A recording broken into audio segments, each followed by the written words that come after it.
it's part of the process of them figuring each other out and working out their way of doing things. You know, I always think, as a driver, you've got to be a bit careful to just go in there and, you know, try and change too much.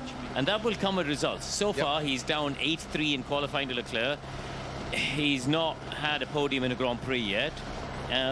So that trust still hasn't yet fully been formed, as you see Lando Norris going wide at the final chicane. And on the subject of podiums, Lewis has never failed to finish on the podium in the opening 10 races of any of his previous 18 seasons in Formula One. Lance Stroll is going a little bit slowly at the moment because he might just have hit the wall as his teammate goes second fastest, Fernando Alonso.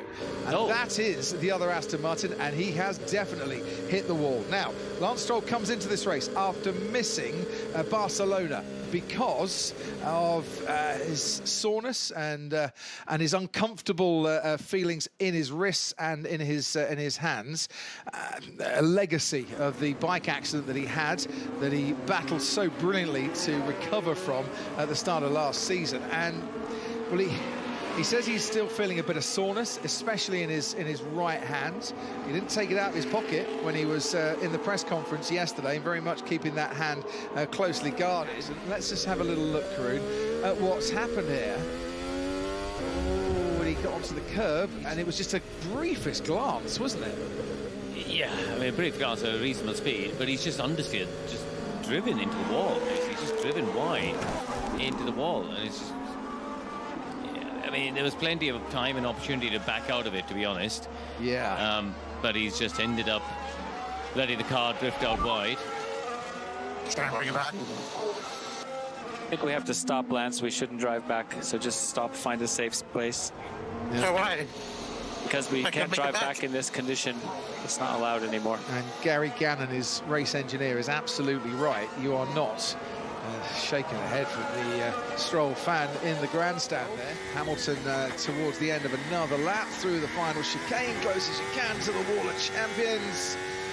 And he crosses the line to go second fastest, couple of hundredths behind Lando Norris. Lovely through the wall of champions area for George Russell. Crosses the line, goes quickest by about 2.5 tenths from Alex Albon. I'm not at all surprised he's on the radio saying he's got a bit of instability and lacking grip. And you can see, if you look down there, Lee, you can see like that sheen on the top of the racetrack. So you've got a combined 19,000 horsepower of the best vacuum cleaners in the world out there. And they've still got a lot of work to do because there just isn't any mechanical. And again, hits the curb, front bounces, runs wide. They are struggling out here. Here's Max Verstappen still sliding around. Back to you. Thanks ever so much, Martin. Yeah, I need some help with that last corner, mate. Trying to figure out the rear keeps sticking out. We are on it. Lewis has gone through the chicane. 200 start for Haas, by the way, in Formula One. This is Isaac Hadger, who I have no doubts is going to just complain about traffic in front of him in a few moments' time. Okay, it was very cheeky ahead of you. Sorry for that, Isaac. Head down. I don't know why. What's the point? I agree, very cheeky. You can see that one coming a mile off, to be honest. Very nice and calm. Good communication between him and his race engineer. Alex Albon into the pits.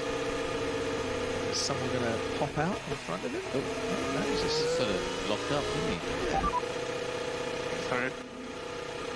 Oh. Yeah, he missed his pit box. He did miss his pit box. So even at 80 kilometres an hour, it's easy to lock up a Formula One car. He's done 10 laps on this set now, hasn't he? And he's still going fast. He's done faster time of anyone in Sector 1. Middle sector is pretty good as well. It's a personal best and only a tenth off the overall best. And it's a lap time improvement for Fernando Alonso. So the tyre is hanging on at this stage. He got a really good lineup of individuals, and Nigel himself will be there. Oh, I love it. And you can show him how it's done then. Brilliant, Joe. All the way around.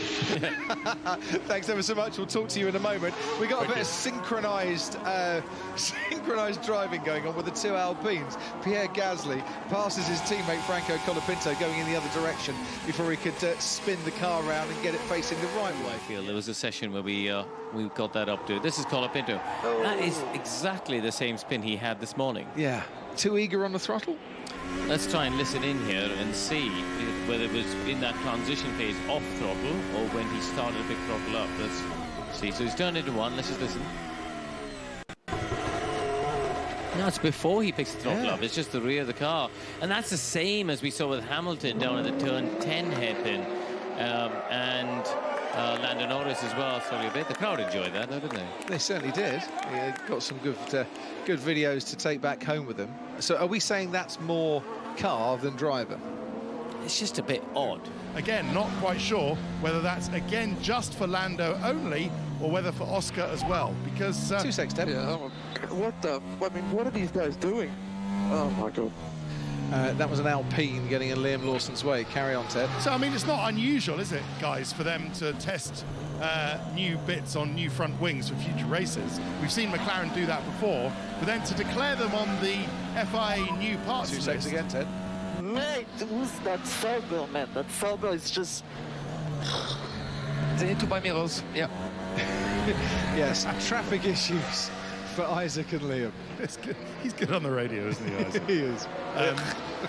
Yeah, I mean, it's weird, isn't it? I think it merits a bit more investigation. Where he took the side out of the Ferrari, sadly for him, he's not out there now. But so minimum speed to it when you're on it is about 90 miles an hour. And you need a car supple enough to just one single wheel, front right and rear right, to ride that curve. And I've seen, including Lewis Hamilton, cars coming off that with like a 30-degree slide heading towards the wall on the outside, which will have caught their attention. But it's really, you're turning into effectively a little cul-de-sac or a lay-by, if you like, at a really high speed. Yeah. The Red Bull there of Tsunoda going through. Well, Something's a bit odd on the front left. Oh, he's gone across the grass. That's what's happening. He's picked up some paint. Paint, daisies, and no groundhogs, fortunately, for Fernando Alonso. This coming through should be Fernando Alonso again. It is. Yeah. I felt all of that. Here is Max Verstappen making his way down that back straight, opening up for another lap. What's going to happen here? Turns in, it just isn't there for him. Tyres a bit too cold? Yeah, it's like he's starting. The brakes that are a little bit cold, they don't bite. It's worse than FP1. Okay. So he needs to work on that a little bit, maybe into the hairpin, but it's such a long way from the chicane. The others are close and can out-qualify them. Yeah. But it's in the races that the McLaren seems to be slightly ahead, right? They've got that... stable rear. Ability to control the rear tyre temperatures is actually the key point, I think. But the team would argue that comes from having a stable rear and not sliding as much as others, therefore keeping the temperatures under control. Canada is without doubt the birthplace of the F1 safety car. I shall tell you more in a moment when we watch what's just happened with Gabriel Bortoleto, who wants to get past Carlos Sainz. Hey, what is this guy doing? He's lifting and then he's going on power and then he's lifting. Does he want to crash or what? Let's just focus on our thing and make sure that we don't mess around with him. I'm not sure what Carlos was doing if he was lifting and getting back on power. Yeah, I agree. Because that seemed a bit unnecessary. I mean, yes, he wanted to stay ahead of Bortoleto, but the two of them were going to have a bit of a kerfuffle going into that final chicane. Talking of which, there's George Russell, bails out, and I think you are meant to rejoin the track a little bit later than George Russell did there. So when the orange line runs out, that's when you are told you are able to come back onto this track. Practice 2 has concluded, and George Russell with the fastest time of the session with a 1:12.123. That is the first time on a Friday that George Russell, and first time this season, has been quickest in a practice session. Lando Norris, nearly 0.03 of a second behind him at second fastest. 0.3 back to Kimi Antonelli in the other Mercedes. Good day for Williams. Alex Albon, 4th fastest. Carlos Sainz, 7th fastest. Alonso right up there for Aston Martin too. Oscar Piastri, 6th fastest, the championship leader. Lewis Hamilton in the one Ferrari running in FP2 was 8th fastest ahead of Verstappen and Lawson.